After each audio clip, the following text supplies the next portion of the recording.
Doctor Aqeel Ahmad بھی خاکسار کی طرح پرانی دہلی سے تعلق رکھتے ہیں، ایک کامیاب معالج ہیں اور ساتھ ہی قرآن سے شغف رکھتے ہیں اور ایک عرصے سے قرآن کی تفہیم میں مشغول ہیں۔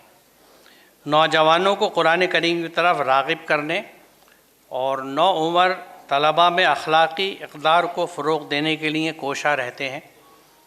آپ نے 1999 میں قرآن کا مذاکرہ کا ایک حلقہ قائم کیا تھا جو آج بھی قائم ہے۔ ہر طرح کے فلاحی اور اصلاحی کاموں میں تن من دھن سے حصہ لیتے ہیں۔ میں ڈاکٹر عقیل صاحب سے گزارش کرتا ہوں کہ اپنے خیالات سے ہمیں نوازیں۔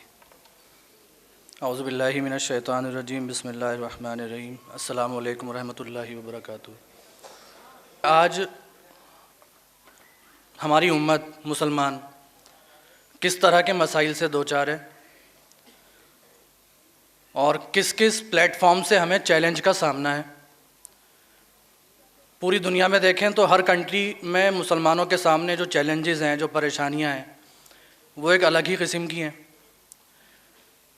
ہمارے چھوٹے، ہمارے بڑے، ہمارے ان پڑھ، ہمارے پڑھے لکھے، ہمارے مذہبی رہنما، ہمارے لیڈرز، ان سب کے سامنے وہ پریشانیاں، وہ چیلنجز رکھے ہوئے ہیں۔ لیکن پریشانی والی بات سب سے زیادہ یہ ہے کہ ہمارا جو سوچنے کا طریقہ ہے، ہماری چیزوں کو انالائز کرنے کا جو نہج ہے، جس طریقے سے ہم سوچتے ہیں،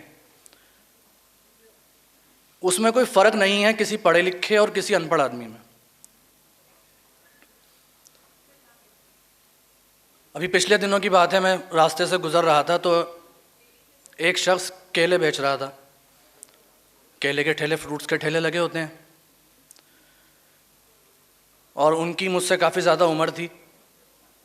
وہیں ان کے ایک دوست کھڑے تھے جو آپس میں بات چیت کر رہے تھے، اور وہ نوٹس میں میرے اس لیے آیا کہ وہ بہت جوش کے ساتھ کلیمز کر رہے تھے کہ دیکھو انٹرنیشنل پالیٹکس ڈسکس ہو رہی تھی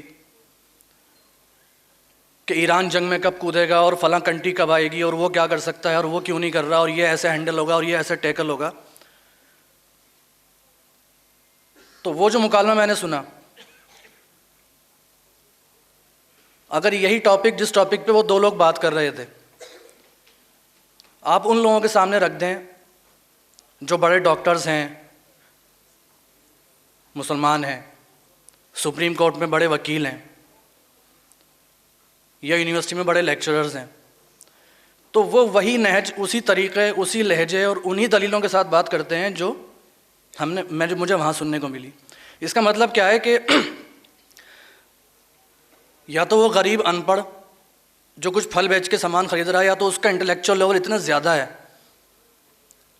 کہ وہ ان لوگوں تک پہنچ گیا، یا ان لوگوں کا انٹلیکچوئل لیول اتنا ڈاؤن ہے کہ وہ بھی وہی نتیجے نکالتے ہیں، اسی طریقے سے سوچتے ہیں، اسی نظریے کے حامل ہیں جو ایک بیچارہ غریب ان پڑھ جو بہت چھوٹا موٹا کام کر کے زندگی گزار رہا ہے، پریشانیوں میں ہے۔ یہی وجہ ہے کہ جو ہمارے قوم کے رہنما ہیں، چاہے ہمارے پولیٹیکل لیڈرز ہوں جو ہمارے رہنما اور ہمارے نیتا ہونے کا دعویٰ کرتے ہیں،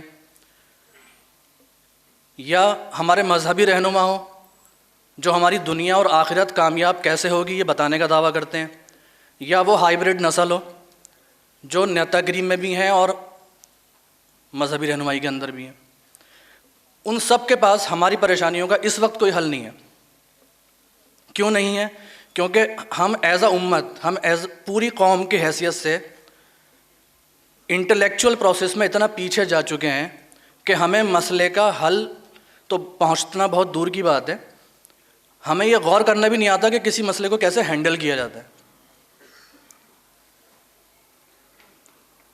اس کی وجہ عام بھاشا میں کہی جائے تو تعلیم سے دوری کہی جا سکتی ہے، لیکن تعلیم ہر چیز کا حل نہیں ہوتی۔ تعلیم کا مطلب ہمارے یہاں کیا ہوتا ہے؟ اسکول اور کالج کی پڑھائی، لیکن ایسا بھی ہوتا ہے کہ اسکول کالج سے گزرنے کے بعد انسان کے اندر کوئی عقلی شعور پیدا نہ ہو، اور ایسا بھی ہوتا ہے کہ جو کبھی اسکول نہ گیا ہو اس کے اندر عقلی شعور ہو۔ عقل آنا، تجزیاتی صفت ہونا، انالیٹیکل ایبلٹی ہونا، کریٹیکل تھنکنگ ہونا، یہ ایک الگ تربیت ہے جس کے لیے بہت ساری محنت درکار ہے۔ ابھی قرآن کانفرنس ہوتی ہے، قرآن کانفرنس میں جتنے لوگ ماشاءاللہ آتے ہیں، میں نے پچھلی کانفرنس میں بھی کہا تھا کہ زیادہ تر آنے والے لوگ جو ہیں وہ قرآن اور دین کے معاملے میں ایبسلیوٹ بگنرز نہیں ہیں، سب کا تعلق کسی نہ کسی محنت سے ہے، کسی حلقے سے ہے، قرآن کی محبت سے ہے، کچھ پڑھنے پڑھانے سے ہے۔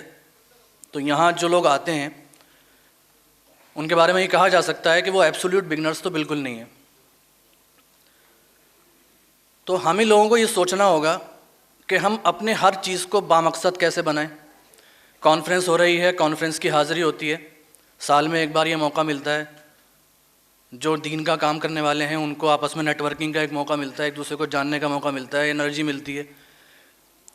لیکن ہم ہر عمل کو، ہر کانفرنس کو، اپنے ہر اجتماع کو، ہم اپنے ہر کام کو کیسے بامقصد بنائیں، یہاں آنے کو بھی، یہاں سے جانے کو بھی۔ یہاں جو لوگ بول کے جا رہے ہیں ان کو سننے کے بعد ہمیں نہ صرف یہ کہ ایک ذہنی غذا ملے، بلکہ ہمارے لیے ایک پلیٹ فارم ملے، اگلی سیڑھی ملے۔ ایسا ہونا چاہیے کہ ہم کسی الجھن میں ہوں دین کے معاملے میں، اپنی قوم کے معاملے میں، امت کے معاملے میں، پریشانیوں کے معاملے میں، اور یہاں آنے کے بعد کسی نہ کسی اسپیکر کی کسی نہ کسی بات سے ہمارے لیے ایک ایسا راہ عمل کھل جائے جس پہ ہم چلنا شروع کر دیں۔ یہ اگر نہیں ہوگا تو یہ بھی ویسا ہی ہوگا جیسے ہم مسجد میں نماز پڑھنے جاتے ہیں، نماز کو، صلاۃ کو اللہ تعالیٰ نے جس مقصد کے لیے ہم پر فرض کیا تھا وہ مقصد نہ ہمیں پتہ ہوتا ہے، نہ ہم اس کو ٹارگٹ بنا کے جاتے ہیں۔ تو اسی طرح ہم 5 وقت مسجد جاتے ہیں، سال میں ایک بار ہم اس آڈیٹوریم میں آ جائیں گے، واپس چلے جا کے وہی اپنا کام کریں گے۔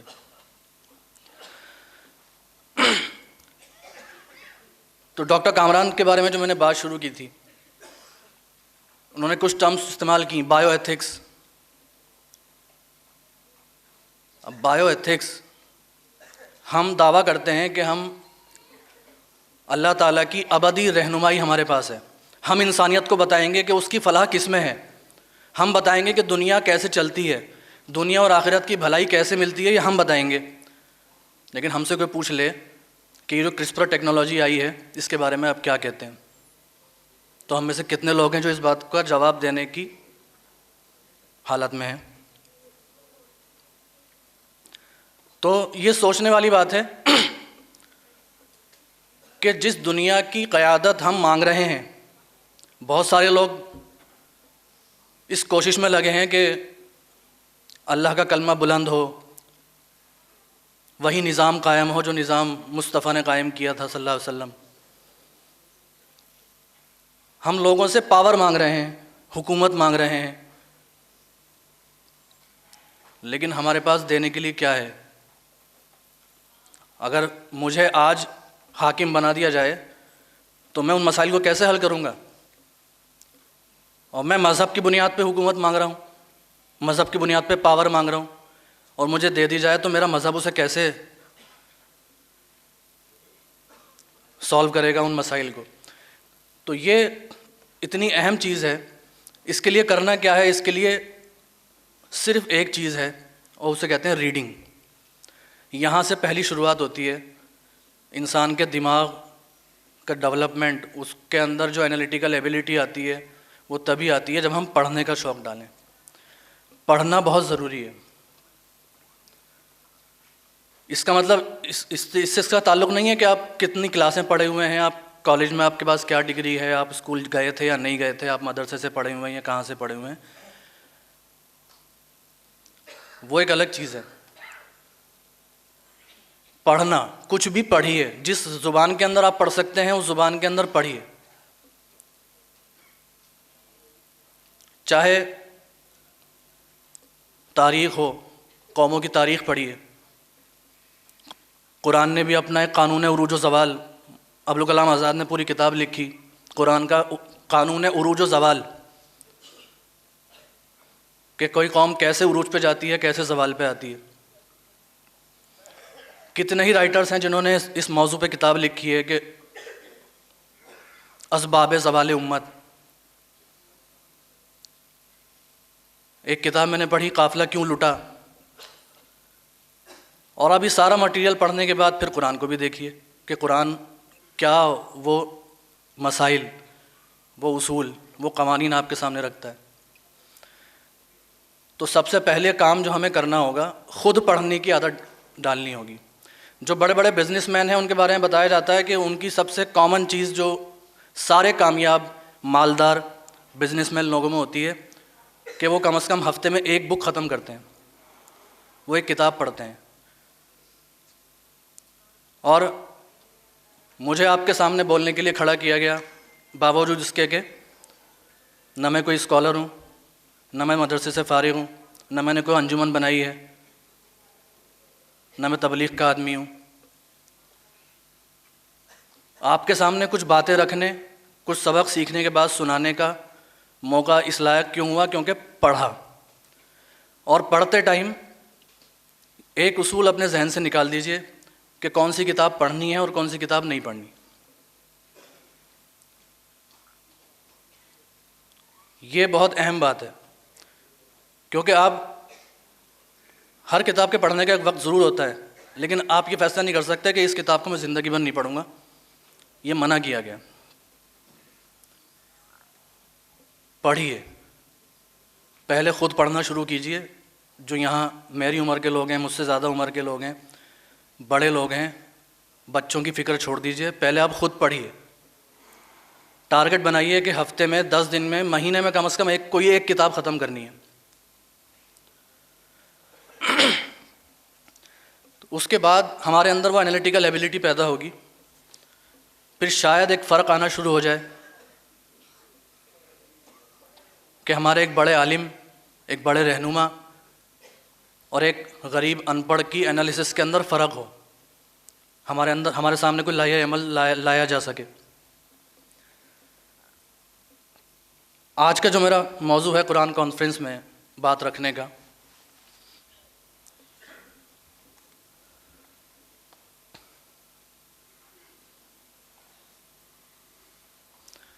وہ وقت آنے والا ہے.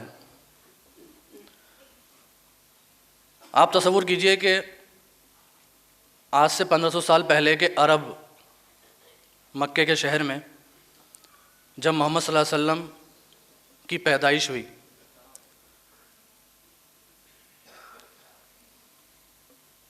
تو کیا ماحول تھا, کس خاندان میں پیدا ہوئے, کن حالات میں پیدا ہوئے. آپ نے جب ہوش کی آنکھیں جب ہوش سنبھالا, ہوش کی آنکھیں کھولیں تو معاشرے کو کیسے دیکھا, کیا چیزیں آبزرو کی, کن چیزوں نے ان کو پریشان کیا, کن چیز کی فکر میں آپ صلی اللہ علیہ وسلم ہمیشہ رہتے تھے جب بچے تھے, جب لڑک پن کی عمر میں تھے, جب جوان ہو رہے تھے. اس وقت کے حالات یہ تھے کہ جس کے پاس 2 چیزیں ہوا کرتی تھیں وہی جینے کا حق رکھتا تھا. ایک تو پیسہ اور زیادہ سے زیادہ اولاد, وہ بھی لڑکے, کیونکہ اس وقت نہ پولیس تھی, نہ فوج تھی, نہ عدالتیں تھی, نہ کوئی محکمہ تھا. آپ کو ایگزسٹ کرنے کے لیے, ایک ظالم دنیا کے اندر ایگزسٹ کرنے کے لیے اور ایک خود غرض دنیا معاشرے کے اندر ایگزسٹ کرنے کے لیے ضروری تھا کہ آپ اس لائق ہوں کہ کوئی آپ کو کھا نہ جائے, آپ کو دبا نہ سکے, آپ پر کوئی ظلم نہ کر سکے. اس کے لیے ضروری تھا کہ ایک تو آپ جسمانی طور پہ بہت ہٹے کٹے ہوں, آپ کا قبیلہ جو ہے اس میں آپ جیسے لوگ بہت سارے ہوں, آپ کی اولاد بہت ساری ہو, وہ بھی لڑکے ہوں. لڑکیاں کیا حفاظت کریں گی, لڑکے چاہیے تھے. قرآن نے بھی بار بار کہا کہ مال اولاد مال اولاد مال اولاد کی فکر میں لوگ لگے رہتے ہیں. تو آپ صلی اللہ علیہ وسلم کو ایک ایسے خاندان میں اللہ تعالیٰ نے پیدا فرمایا جو سرداروں کا خاندان تو تھا لیکن غربت میں تھا. آپ صلی اللہ علیہ وسلم کو کیسا محسوس ہوا ہوگا بڑے ہونے کے بعد, جب آپ صلی اللہ علیہ وسلم کی عمر 4 سال رہی, 5 سال رہی, یا آپ اس کے بعد جب یہ بتایا گیا ہوگا کہ تمہارے محلے میں یہ رواج تھا کہ جب بچہ پیدا ہوتا تھا تو اس کی پرورش جو ہوتی تھی وہ اسی خاندان میں نہیں ہوتی تھی, بلکہ اس کو دودھ پلانے کے لیے کسی دور دراز گاؤں کی عورت کے حوالے کر دیا جاتا تھا تاکہ وہ کھڑی بولی سیکھے, وہ زبان سیکھے جس زبان میں قرآن نازل ہوا. تو قافلے کے قافلے آتے تھے اور مکے سے بچوں کو لے جایا کرتے تھے دودھ پلانے کے لیے. لیکن آپ کو جب پتہ لگا ہوگا کہ مجھے کوئی لینے والا نہیں تھا, کیوں؟ کیونکہ سب لوگ یہ جانتے تھے کہ اگر اس بچے کو ہم نے دودھ پلانے کے لیے لے لیا تو اجرت دینے والا کون ہے غریب خاندان میں. پھر آپ کو الگ کر دیا گیا. پھر آپ واپس جیسے ہی ماں کی آغوش میں آئے 5-6 سال کی عمر میں تو ماں کا انتقال ہو گیا. پھر کفالت جس نے کی ان کا انتقال ہو گیا. پھر آپ صلی اللہ علیہ وسلم بڑے ہوتے ہوتے آپ نے دیکھا کہ اس سماج میں تو شریف کی کوئی ویلیو نہیں ہے، لیکن اس کے باوجود آپ کا جو طریقہ تھا وہ امانت داری کا تھا، صداقت کا تھا، شرافت کا تھا. تو ایک شریف آدمی ایک خود غرض معاشرے کے اندر جتنی تکلیف جھیلتا ہے آپ نے جھیلی. تو ان تمام ادوار سے گزرنے کے بعد جب آپ کی عمر اس لائق ہوئی کہ آپ اللہ تعالیٰ نے آپ کو پیغمبر بنایا، تو آپ کی وہ جو جذبات تھے وہ آپ کی تحریک میں بھی نظر آتے ہیں. اور اللہ تعالیٰ نے آپ کو سب سے پہلا اعلان یہ کرایا کہ لوگوں کو یہ بتا دو کہ ایک وقت آنے والا ہے. ان الساعۃ لآتیۃ، بے شک وہ گھڑی آنے والی ہے. وہ گھڑی کیا کرے گی؟ وہ گھڑی ہر ایک سے اس کا حساب لے گی. ایک عدالت قائم کی جائے گی جس عدالت میں نہ زوردار کا زور چلے گا، نہ پیسے والے کی پیسے کی قوت چلے گی، نہ کانٹیکٹس پولیٹیکل کانٹیکٹس کی جتھا بندی چلے گی، نہ انسان کی اپنی کوئی طاقت چلے گی، نہ کوئی جھوٹ چلے گا، نہ رشوت چلے گی. بلکہ پورا یوم تبلی السرائر، قرآن نے کہا اس کو کہ وہ دن ہوگا جب ہر راز کی جانچ پڑتال کی جائے گی، ہر چھپی ہوئی بات کو کھانگال کے نکالا جائے گا.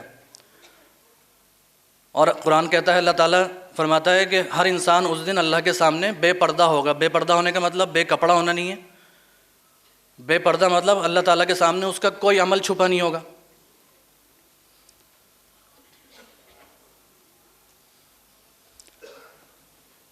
یہ سورہ طٰہٰ کی ایک آیت ہے جس میں اللہ تعالیٰ موسیٰ علیہ السلام سے فرما رہا ہے. یہ بہت مشہور آیت ہے، آپ نے سنا ہوگا کہ موسیٰ علیہ السلام اپنی فیملی کے ساتھ کہیں جا رہے تھے. انہیں کہیں پر ایک آگ نظر آئی تو انہوں نے کہا کہ رکو، میں یا تو وہاں سے کوئی انگارہ لاتا ہوں یا وہاں اس آگ تک پہنچنے کا راستہ دیکھ کے آتا ہوں، میں تمہیں لے کے جاتا ہوں. وہاں پہنچے تو وہاں سے آواز آئی کہ میں تیرا رب ہوں، اور اپنی جوتیاں اتار دے تو وادی مقدس طویٰ میں ہے. اس کے بعد یہ آیت ہے، وَأَنَا أَخْتَرْتُكَ فَاسْتَمِعْ لِمَا يُوحَىٰ، اور میں نے تجھ کو چن لیا ہے، سن جو کچھ وحی کیا جاتا ہے. اِنَّنِي أَنَا اللَّهُ لَا إِلَٰهَ إِلَّا أَنَا. یہ چند آیتیں ایسی ہیں جس میں جب ایک پیغمبر کو پیغمبری دی جا رہی ہے تو دین کی بنیادیں بتائی جا رہی ہیں کہ کور دین کیا ہے، اللہ تعالیٰ کیا چاہتا ہے اپنے بندوں سے. سب سے پہلی چیز، اننی انا اللہ، میں ہی اللہ ہوں. ایک ترجمہ اور ہے شاہ عبد القادر کا، انہوں نے اننی کا بھی ترجمہ کیا ہے کہ میں جو ہوں میں ہی اللہ ہوں. انا اللہ لا الہ الا انا، کوئی الہ نہیں ہے سوائے میرے. فاعبدنی، تو میرے ہی بندہ بن جا، میرے ہی غلام بن جا. یعنی پہلا میسج کیا ہے کہ میں ہی تمہارا رب ہوں، میں ہی تمہارا خدا ہوں، میں ہی وہ الالہ ہوں جو الہ کہلانے کے لائق ہے، جو خدا کہلانے کے لائق ہے. اور میرا تم سے تقاضا یہ ہے کہ فاعبدنی، میرا بندہ بن جا، میرا غلام بن کے جی. اب کسی کی غلامی میں جینا آسان ہے اگر وہ واقعی کسی انسان کا غلام ہو. اگر میں کسی انسان کا غلام ہوں تو میرے حالات ایسے ہوں گے جو مجھے یہ بھولنے ہی نہیں دیں گے کہ میں غلام ہوں. میرا آقا میرے سامنے ہوگا، جو کام چاہتا ہوگا کراتا ہوگا، ظلم بھی کرتا ہوگا، ڈانٹتا ہوگا، گالیاں دیتا ہوگا، جیسے چاہے رکھتا ہوگا. کوئی لمحہ ایسا نہیں ہوگا جس وقت میں یہ بھول جاؤں کہ میں غلام ہوں. لیکن یہاں مسئلہ یہ ہے کہ ہمیں غلامی اختیار کرنے کو کہا جا رہا ہے اس ہستی کی جو غیب میں ہے. تو اس ہستی کا غلام بننا جو فی الواقع ہمیں نظر نہیں آتی یا ہر وقت ہم اسے محسوس نہیں کرتے، اس کے لیے ضروری ہے کہ وہ یاد رہے کہ تو وہ آقا ہے اور میں غلام ہوں. تو وہ اقیم الصلاۃ لذکری، تو اس یاد کے لیے اور ہمیشہ ہر وقت یہ یاد رکھنے کے لیے کہ تو غلام ہے، ایک کام کر، صلاۃ قائم کر. ان الساعۃ آتیۃ، بس پھر کیا ہوگا؟ اسی غلامی میں وقت گزرے گا، پھر ایک وقت آئے گا، وہ وقت آنا ہی ہے۔ اکاد اخفیہا لتجزا، اکاد اخفیہا میں چاہتا ہوں کہ وہ مخفی رہے، چھپا رہے، لتجزا کل نفس بما تسعی، تاکہ بدلہ دیا جائے ہر اس نفس کو، ہر جاندار کو، ہر انسان کو اس کی اپنے اعمال اور کوششوں کا۔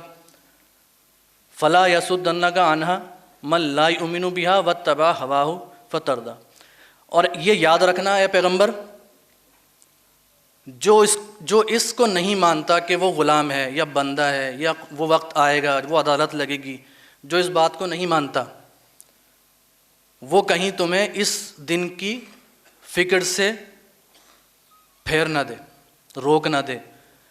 اور وہ شخص کون ہوتا ہے؟ واتبع ہواہ، قیامت کو صرف وہ شخص نہیں ماننا چاہتا جو اپنی ہی خواہش کی، اپنی خواہشوں کی پیروی کرنا چاہتا ہو۔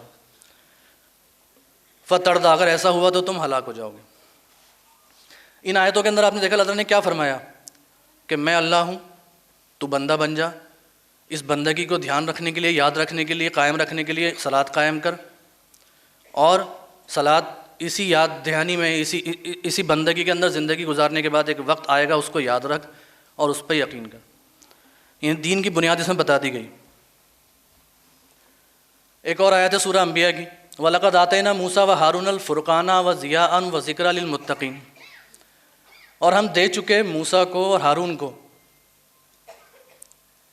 فرقان بھی، ضیاء بھی اور ذکر بھی، یعنی موسیٰ علیہ السلام اور ہارون علیہ السلام کو اللہ تعالیٰ نے جو کتاب دی ہے، جو وحی ان پر نازل کی، اس کو کہا اللہ تعالیٰ نے فرقان، ضیاء اور ذکر، فرق کر دینے والی، صحیح غلط بتا دینے والی، روشنی اور نصیحت متقیوں کے لیے۔ الذین یخشون ربہم بالغیب وہم من الساعۃ مشفقون، متقی کون ہوتے ہیں؟ جو ڈرتے ہیں اپنے رب سے بالغیب، وہم من الساعۃ مشفقون، انہوں نے ہمیشہ یہ خیال لیتا ہے کہ وہ وقت آنے والا ہے۔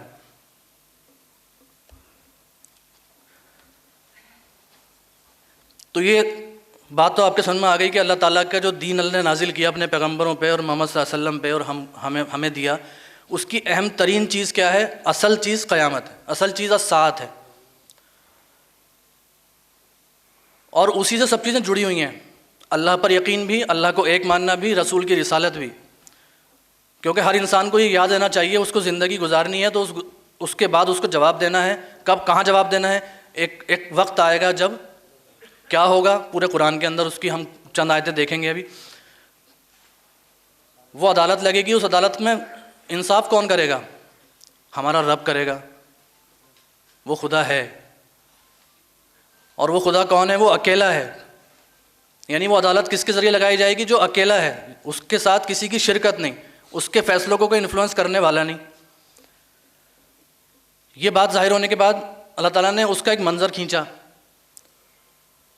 اذا الشمس کورت واذا النجوم انکدرت واذا الجبال سیرت، جب سورج لپیٹ دیا جائے گا، جب تارے بکھیر دیے جائیں گے، جب پہاڑ چلائے جائیں گے، جب 10 مہینے کی حاملہ اونٹنیاں اپنے حال پر چھوڑ دی جائیں گی، عرب کے اندر وہ بہت قیمتی چیز ہوتی تھی، اور جب جنگلی جانور سمیٹ کر اکٹھے کر دیے جائیں گے اور سمندر بھڑکا دیے جائیں گے، اور جب نفوس جوڑ دیے جائیں گے، یہ نقشہ کھینچا، یعنی اس دن کی ہولناکی انسان کے کو امیجنیشن کے اندر دکھایا، تصور کرایا۔ اس کے بعد ایک ایسے کیس کو اللہ تعالیٰ نے ظاہر کیا۔ قیامت میں تو بہت کچھ ہونا ہے نا، اختلافات کے فیصلے ہونے ہیں، انسان کے اعمال کی باز پرس ہونی، بہت کچھ ہونا ہے، لیکن ان تمام چیزوں میں جیسے ہم ایک دیگ میں ایک چاول دیکھتے ہیں، اللہ تعالیٰ نے ایک چاول دکھایا ہے کہ دیکھو مقصد کیا ہوگا اس دن کے قائم کرنے کا۔ مقصد یہ ہوگا کہ ہم ہر مظلوم کی داد رسی کریں، اور ایک کیس اللہ تعالیٰ نے بتایا کہ ہر دبائی ہوئی لڑکی، ہر دبائی ہوئی کو سے پوچھا جائے گا بتا کس جرم میں ماری گئی تھی۔ یعنی اگر کسی لڑکی کو صرف لڑکی ہونے کی وجہ سے 1200 سال پہلے، 1400 سال پہلے دفنا دیا گیا ہوگا، جس کو کوئی یاد کرنے والا بھی نہ ہوگا، جسے کوئی خبر بھی نہ ہوگی کوئی ایسی بچی پیدا بھی ہوئی تھی، قیامت کے دن اللہ تعالیٰ اس بچی کو کھڑا کرے گا اور اس سے پوچھے گا آج کسی کا ڈر نہیں تجھے، آج بتا کیوں ماری گئی تھی۔ یہ ظاہر کرنے کے لیے ہے تاکہ ہم سب یہ چوکنے ہو جائیں کہ ہم میں سے بھی کسی کو کھڑا کیا جا سکتا ہے یا ہمارے خلاف بھی کسی کو کھڑا کیا جا سکتا ہے جس کو ہم سے شکایتیں ہوں. اگر اس سے قیامت میں پوچھ لیا جائے کہ بتا تجھے کس کس سے شکایت تھی, کون سا ایسا دبنگ تھا جس کے سامنے تو بول نہیں پاتا تھا اور زندگی بھر تو ظلم سہتا رہا. یا کسی عورت کو کھڑا کیا جائے گا, بتا اس وقت تو شوہر کے تمام ظلم سہتی تھی, بول نہیں سکتی تھی, آج بتا. اگر اللہ تعالیٰ قیامت میں انسانوں کو کھڑا کر کے یہ پوچھنے لگے آپ بتا کس کے خلاف مقدمہ کرنا ہے, اصل میں قیامت کے قائم کرنے کا مقصد یہ ہے. ہم نے قیامت سے بہت ساری چیزیں جوڑ رکھی ہیں, اس لیے قائم ہوگی, اس لیے قائم ہوگی, اس لیے قائم ہوگی. اس لیے قائم نہیں ہوگی, اس لیے قائم ہوگی کہ اللہ تعالیٰ ہر دکھ دل کو کھڑا کر کے پوچھے آج اپنا دکھ بیان کر. اور اللہ تعالیٰ نے اپنا ایک تصور دیا کہ اس وقت کا بادشاہ, اس وقت کا حاکم کیا بہت پیار کرنے والا ہوگا یا انصاف کی کرسی پر بیٹھنے والا ایک بہت سخت میجسٹریٹ ہوگا. وما قدر اللہ حق قدرہ والارض جمیعا قبضتہ یوم القیامہ. ان لوگوں نے اللہ کی قدر ہی نہ کی جیسا کہ اس کی قدر کرنی چاہیے تھی. قدر کا کیا مطلب ہے؟ یعنی لوگوں نے اللہ کو لے کے ایسے ایسے تصور بنائے جیسے تصور اللہ کہتا ہے کہ میں ہوں ہی نہیں, میری ناقدری کر رہے ہو یہ کہہ کے کہ قیامت میں کسی کو کھڑا کر دوں گا اور کہوں گا جہنم سے نکال لو. یہ اللہ کی قدر نہیں ہے. اللہ کا ہونا نہ ہونا بیکار ہے. اگر میں نے ساری زندگی اپنی زندگی برباد کی, مظلوم رہا, برداشت کرتا رہا یہ سوچ کے کہ ایک دن قیامت میں میرے لاکھوں روپے کوئی کھا گیا, میرے گھر پہ کسی نے قبضہ کر لیا, میرا حصہ کسی نے نہیں دیا, اور میں یہ سوچ کے برداشت کرتا رہا کہ قیامت میں لوں گا. اب قیامت میں جس سے لینا تھا وہ مسجد کے متولی تھے, وہ کوئی مدرسہ چلاتے تھے, وہ کوئی تبلیغ کے بڑے عالم تھے, وہ قرآن کانفرنس جیسی کوئی کانفرنس کراتے تھے, بہت بڑا ان کا حلقہ ہو چکا تھا. اگر کسی ایسے آدمی کو وہ ہر سال عمرے کرتے تھے تو وہ تو پتلی گلی سے نکل جائیں گے. تو ایسا اللہ ہونے نہ ہونے سے کیا فرق پڑتا ہے؟ اللہ کی عبادت وہ ایسا بندہ مظلوم کیوں کرے؟ تو اللہ تعالیٰ کہتا ہے کہ میں ایسا اللہ ہوں ہی نہیں, لوگوں نے میری قدر نہیں کی, مجھے کنسیپچلائز کر ہی نہیں پائے میں کیا ہوں. میں تو یہ ہوں جس دن قیامت آئے گی اس دن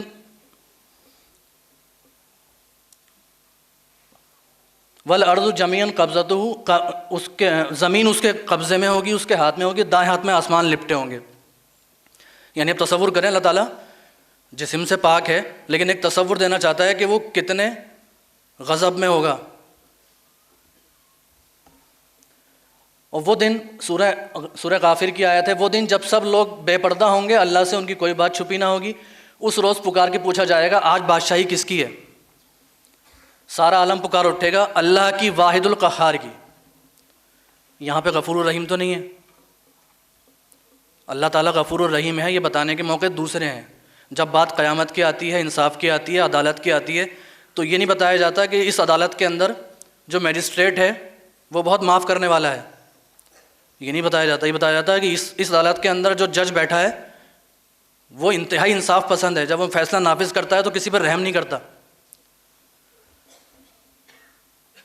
تو اللہ تعالیٰ قیامت میں زمین اس کے ہاتھ کے قبضے میں ہوگی اور آسمان اس کے داہنے ہاتھ میں لپٹے ہوں گے. اور وہ ایسا ہوگا کہ جب کسی سے پوچھا جائے گا کہ آج بادشاہ کس کی ہے تو کہا جائے گا اللہ کی, واحد القہار کی.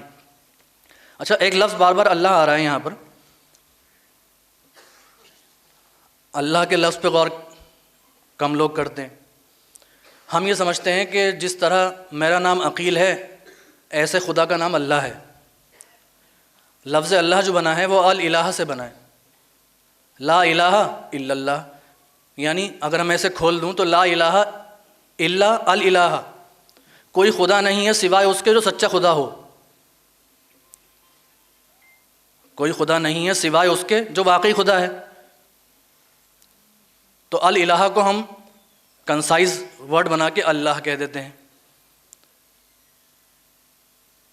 یہ کانسیپٹ نہ ہونے کی وجہ سے کیا ہوا, ہماری جو تبلیغ ہے غیر مسلموں کے ساتھ جب ہم بات کرتے ہیں اپنے خدا کے بارے میں تو لگتا ہے کہ وہ کسی خدا کی, اپنے خدا کی بات کر رہے ہیں, ہم اپنے کسی خدا کی بات کر رہے ہیں جو ہے تو مسلمانوں کا لیکن اللہ نے مسلمانوں کو یہ ذمہ داری دی ہے کہ ساری دنیا کو میرا غلام بنا دو، اپنے خدا کا غلام۔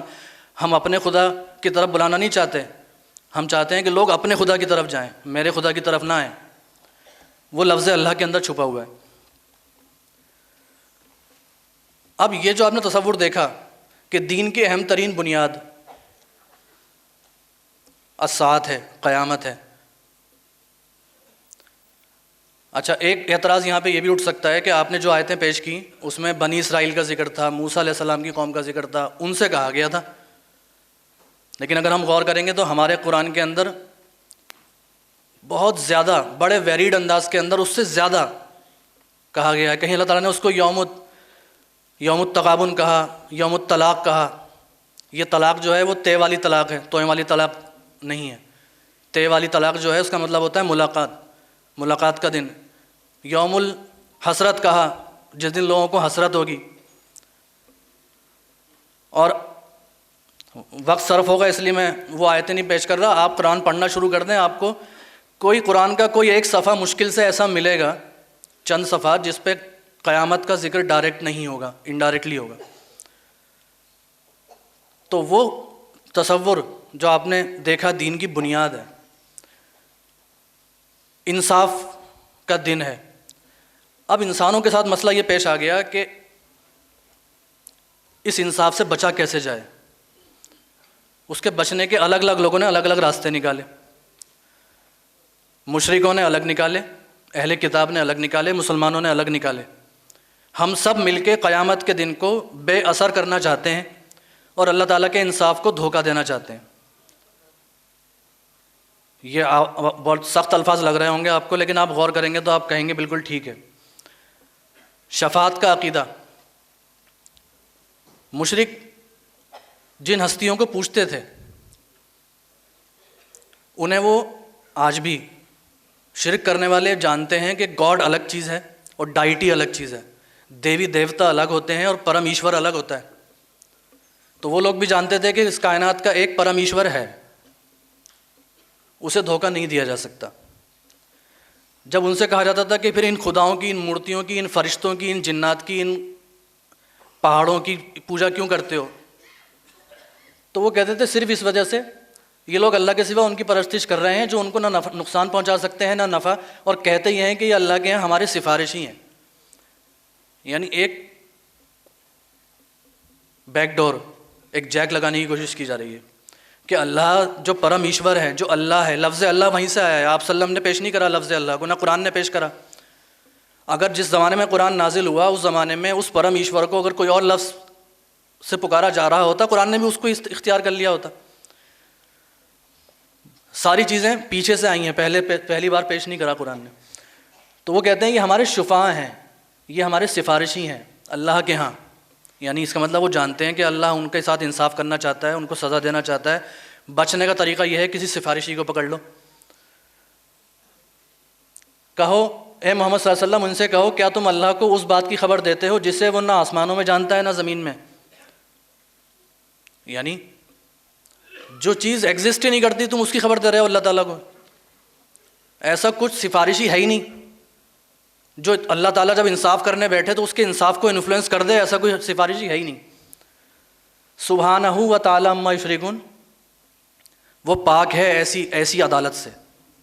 سبحانہ کا مطلب ہے وہ پاک ہے، پاک ہونے کا مطلب ہوتا ہے اس میں کوئی کمی نہ ہو، اس میں یہ کمی نہیں ہے کہ وہ ایسی عدالت لگا کے بیٹھے جس عدالت کے اندر ظالم بچ جائے۔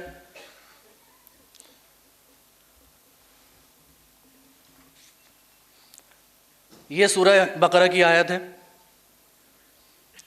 یا بنی اسرائیل اذکروا نعمتی التی انعمت علیکم وانی فضلتکم علی العالمین۔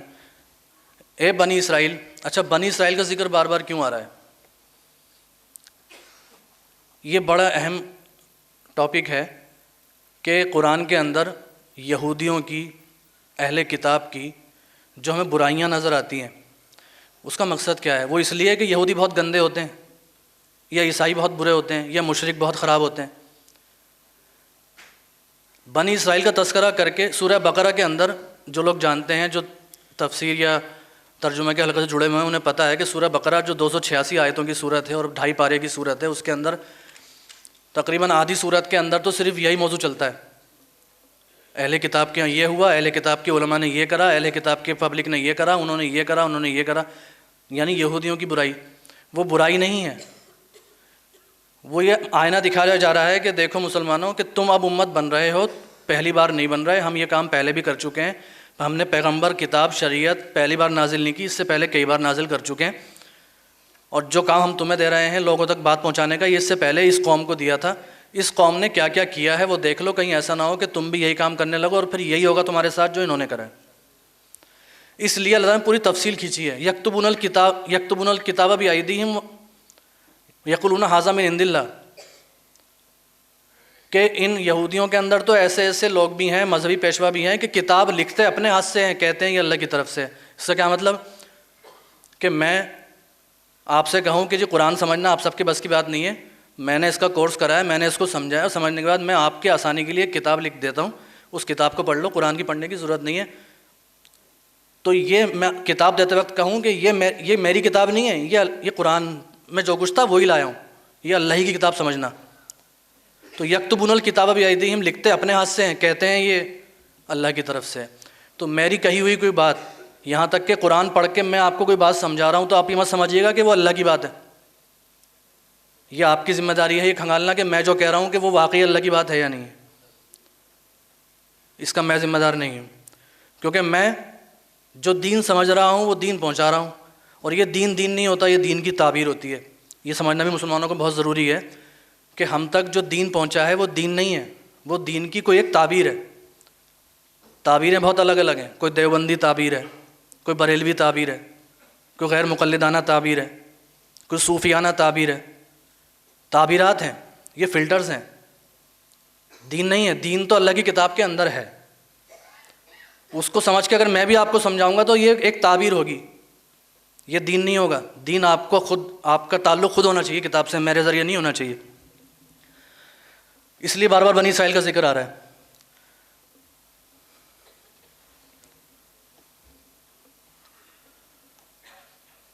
کیا کہا گیا تھا؟ وَاتَّقُوا يَوْمًا لَا تَجْزِي نَفْسٌ عَن نَفْسٍ شَيْئًا وَلَا يُقْبَلُ مِنْهَا عَدْلٌ وَلَا تَنفَعُ شَفَاعَةٌ وَلَا هُمْ يُنصَرُونَ۔ 4 لا ہیں اس کے اندر۔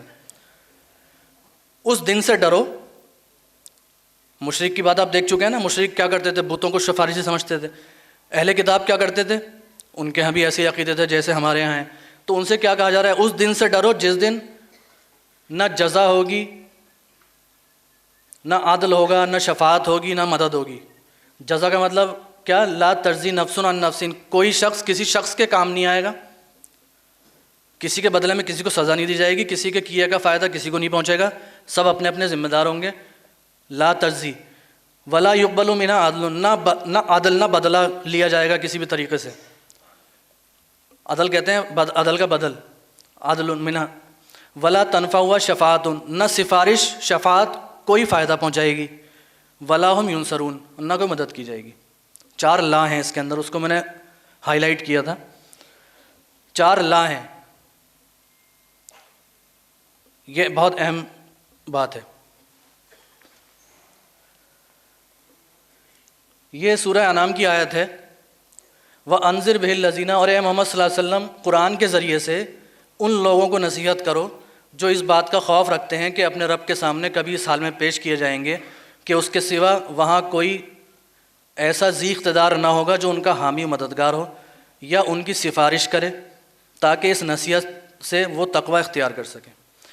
یعنی اے محمد صلی اللہ علیہ وسلم لوگوں کو یہ بتا دو کہ جب روز محشر آئے گا، جب لوگ اکٹھے کیے جائیں گے، تو لیس لہم من دونہ ولی، تو اللہ کے سوا ان کا نہ تو کوئی ولی ہو سکتا ہے، یعنی کوئی مددگار، کوئی دوست، پشت پناہ، پیچھے کھڑا رہنے والا، پیٹھ پہ ہاتھ رکھنے والا کوئی نہیں ہوگا اللہ کے سوا، ولا شفیع، اور انہیں یہ بھی سمجھا دو کہ سفارش کے بھروسے مت رہنا، لعلہم یتقون، تاکہ وہ تقوی اختیار کر سکیں، کیونکہ تقوی اختیار کرنا تبھی ممکن ہے جب ہم یہ سہارے توڑ دیں۔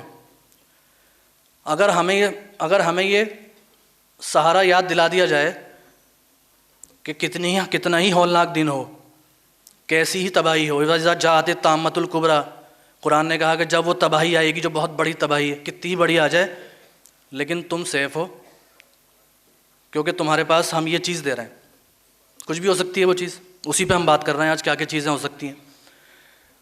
تو اگر انسانوں کو متقی بنانا ہے تو انہیں قیامت کے دن کسی ولی اور کسی شفیع کے تصور سے نکالنا پڑے گا، ورنہ کیا ہوگا؟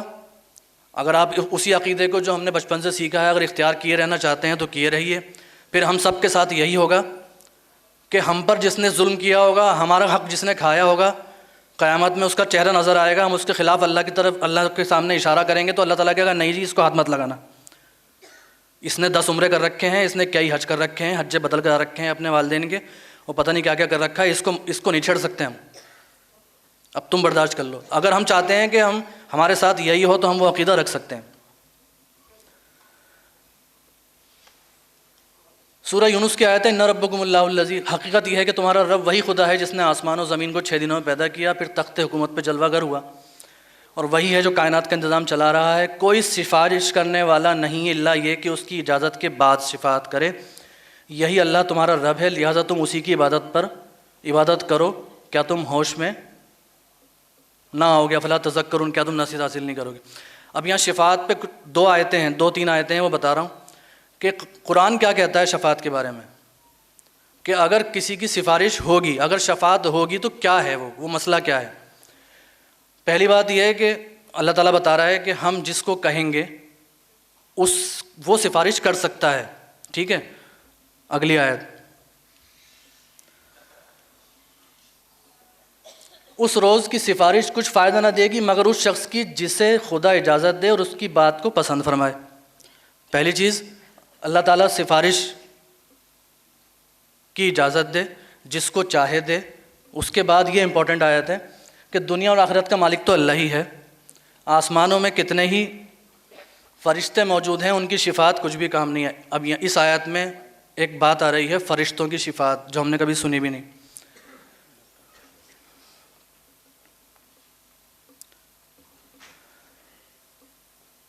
جب تک کہ اللہ کسی ایسے شخص کے حق میں اس کی اجازت نہ دے جس کے لیے وہ کوئی ارزش سننا چاہے اور اس کو پسند کرے، یعنی اگر ہم چاہتے ہیں کہ قیامت میں ہماری سفارش ہو تو ہمیں سفارشی نہیں ڈھونڈنے، نہ سفارشیوں کو خوش کرنا ہے، بلکہ اللہ کو خوش کرنا ہے کہ وہ ہم سے راضی ہو جائے۔ شفاعت اصل میں ہے کیا؟ قرآن کی جو شفاعت ہے وہ شفاعت کیا ہے؟ وہ کسی ایسے پیغمبر کا اعزاز نہیں ہے کہ جس کو اسپیشل اتھارٹی دے کے لایا جائے، بلکہ اس بندے کا اعزاز ہے جس سے اللہ خوش ہے، اسے جنت میں بھیجنا چاہتا ہے، اس کا اعزاز کر رہا ہے کہ دیکھو میں نے تو فیصلہ کر لیا ہے کہ میں اس کو جنت میں بھیج رہا ہوں، اب اے فرشتوں اور اے پیغمبروں تم آؤ اور تم بھی کہو کہ اسے بھیج دو۔ یہ ہے شفاعت، یہ قرآن بتاتا ہے، یہ وحی کے اندر نازل ہوا ہے۔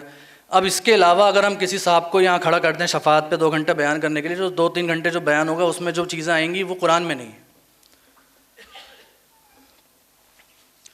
ایک چیز اور قیامت کو بے اثر کرنے والی چیز ہوتی ہے خوشحالی، یعنی جب انسان خوشحال ہوتا ہے تو اس کے اندر یہ احساس پیدا ہوتا ہے کہ دنیا میں مگن ہوں تو اس کا مطلب اللہ تعالیٰ مجھ سے خوش ہے، تو میں بھی قیامت میں، یا تو قیامت ہونی نہیں ہے، اگر ہوگی بھی تو وہاں بھی مجھے یہی اعزاز ملے گا جو یہاں مل رہا ہے۔ اس کے لیے ٹائم کم ہے تو میں آیتیں اسکپ کر رہا ہوں۔ آخری چیز ہے کہ قیامت کو بے اثر کرنے کے لیے ہم نے ایک اور طریقہ نکالا جو مسلمانوں کا اسپیشلائزڈ ہے، وہ ہے مناسک۔ ہم کہتے ہیں اللہ تعالیٰ نے ہم سے کہا کہ ہم نے جن و انس کو اپنی عبادت کے لیے پیدا کیا، قرآن کی آیت ہے الا لیعبدون، یعبدون کہا، عبادت کہا، بندگی کہا، غلام کہا، جس سے بات شروع ہوئی تھی۔ اللہ تعالیٰ نے ہمیں اس لیے پیدا کیا کہ ہم اس کے غلام بن کے رہیں۔ اس کا مطلب یہ سمجھتے ہیں کہ اللہ نے ہمیں اس لیے پیدا کیا کہ ہم نمازیں پڑھیں، نوافل پڑھیں، روزے رکھیں، ریچولز نبھائیں، حج عمرہ کریں۔ یہ عبادات نہیں ہیں، قرآن کی زبان میں یہ مناسک ہیں۔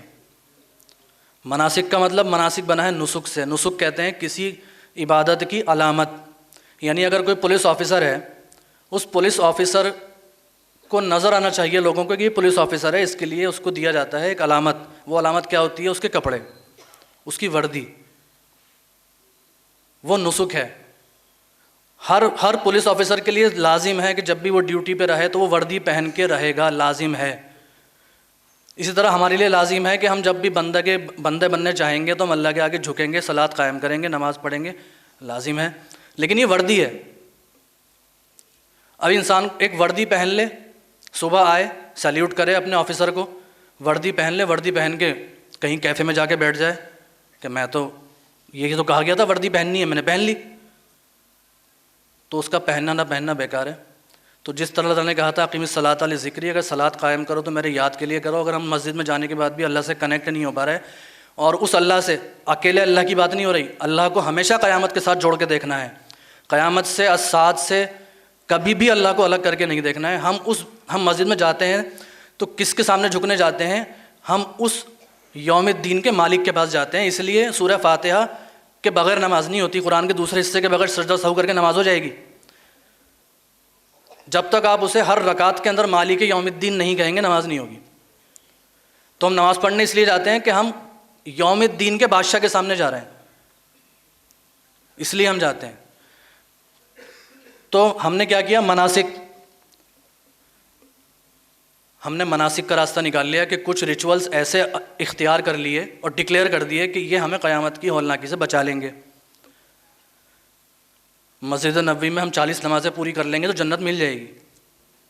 اگر ہم قربانی کے بکرے زیادہ سے زیادہ لائیں گے تاکہ ان کے ہر بال کے برابر نیکی ملے، جنت مل جائے گی۔ تو یہ ہم اتنے کریٹیو ہیں کہ ہم نے وہ راستہ ہی الگ نکال لیا، نہ وہ اہل کتاب کے پاس تھا نہ مشرکوں کے پاس تھا۔ اور یہاں انسان ایسا پھنسا ہے کہ نکل نہیں سکتا، شفاعت سے نکل بھی سکتا ہے کیونکہ قرآن کی آیت موجود ہے کہ اگر غور کریں گے تو پتہ لگ جائے گا شفاعت اس طرح سے ہے، اس طرح سے نہیں ہے۔ لیکن یہ مناسک سے نکلنے کا کوئی راستہ نہیں، کہ قرآن کے اندر جگہ جگہ ہے سجدے کرو، قیام کرو، اللہ کو یاد کرو، اس کو یاد کرتے رہو۔ تو ہم نے جب ان کے معنی ہی چینج کر کے اپروچ چینج کر لی تو پھر ہم زندگی بھر اسی میں پھنسے رہیں گے۔ تو یہ لازم ہے کہ ہم دوبارہ سے، اگر ہم چاہتے ہیں کہ ہمارے ساتھ انصاف ہو، تو پہلی چیز تو یہ ہے کہ ہم ہمیشہ دوسرے کے ساتھ انصاف کریں، اس لحاظ سے کہ ہمیں اللہ کے سامنے جواب دینا ہے۔ اور دوسری بات یہ کہ ہم اس بات کو پروموٹ کریں، ہر مسلمان کو یہ پروموٹ کریں کہ دیکھو الساعت کا عقیدہ بہت امپورٹنٹ ہے، الساعت سے جوڑ کے ہی خدا کا تصور ہے، اس سے جوڑ کے ہی نماز کا تصور ہے، تمام چیزیں اس جواب دہی کے طور پہ ہیں جہاں سے بچنا کسی کے بس کی بات نہیں ہے۔ صدق اللہ علیہ۔